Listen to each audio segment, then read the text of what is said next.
Hey, what's up YouTube? Coming to you today to do a follow-up video on e-bikes and the 52 volt 20 amp hour bike I built last summer. I've just been out throughout the winter, and due to a shoulder injury of a crash I had, some slow moving crash, just fell going pretty slow and put my arm out, tore the rotator cuff. I had surgery on that, and currently 5 months post-op on that, still recovering. Today, just doing a video to basically talk about the storage of the battery over the winter. I've kept it in a room at normal room temperature at a 40% charge, so keeping it depleted isn't an idea. That's not what you want to do, or full charge. You want to keep it in the middle and in room temperature throughout the winter, or whenever you're going to store the battery.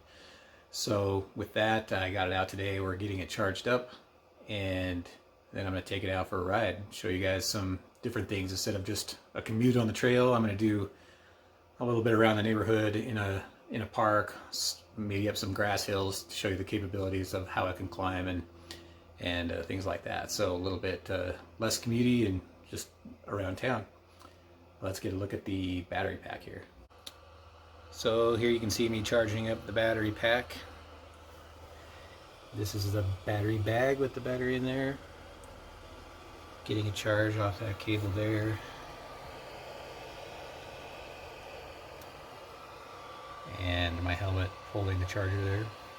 You can see in there, inside this bag, there's that big blue battery pack.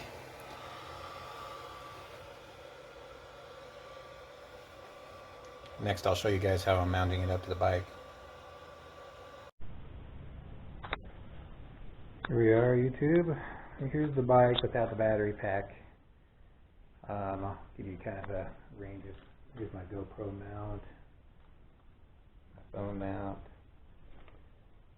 This is the headlight mount, actually, which I can, got this thing here.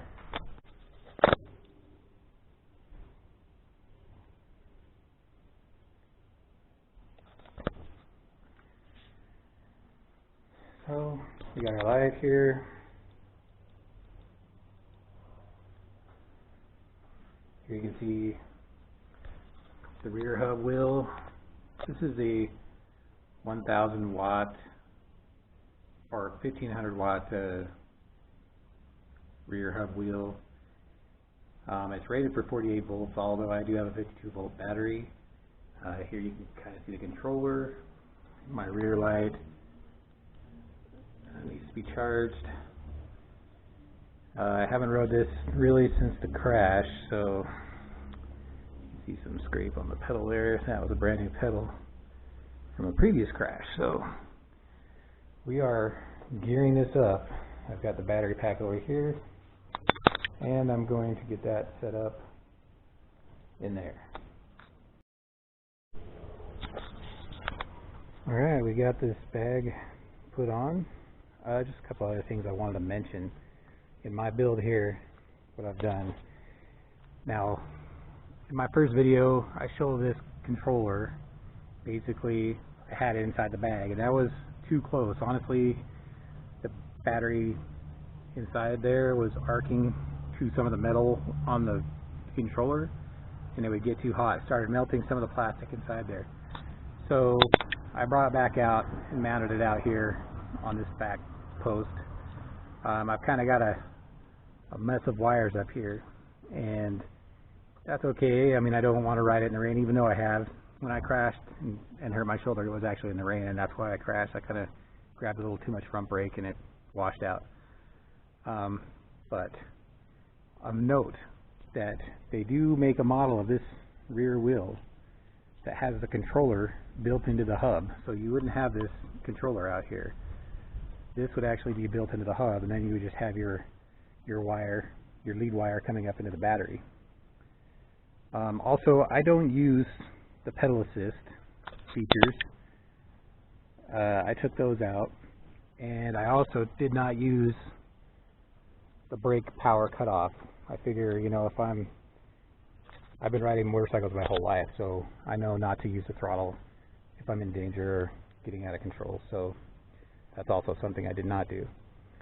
The other thing I did, seeing as that this bike goes so fast, I also disabled all the gearing in my front derailleur, and all I'm using is this middle sprocket.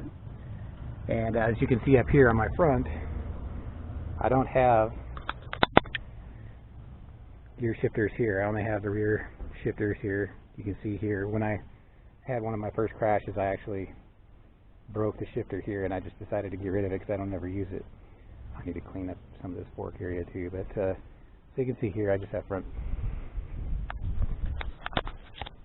and then on this side, to get that derailleur, when you don't have that front shifting ability, you need to actually modify your derailleur and manually adjust it so that it stays in the same place and it stays on that middle cog. And that way I can still pedal, I can still shift this back derailleur, but I only use that middle cog on the front. Hey, what's up YouTube? Had to cut the last video because my camera mount broke, so I went and got a new camera mount, this aluminum one here. So we'll see how it goes. Anyway, gonna take you on some hills in the park or whatnot.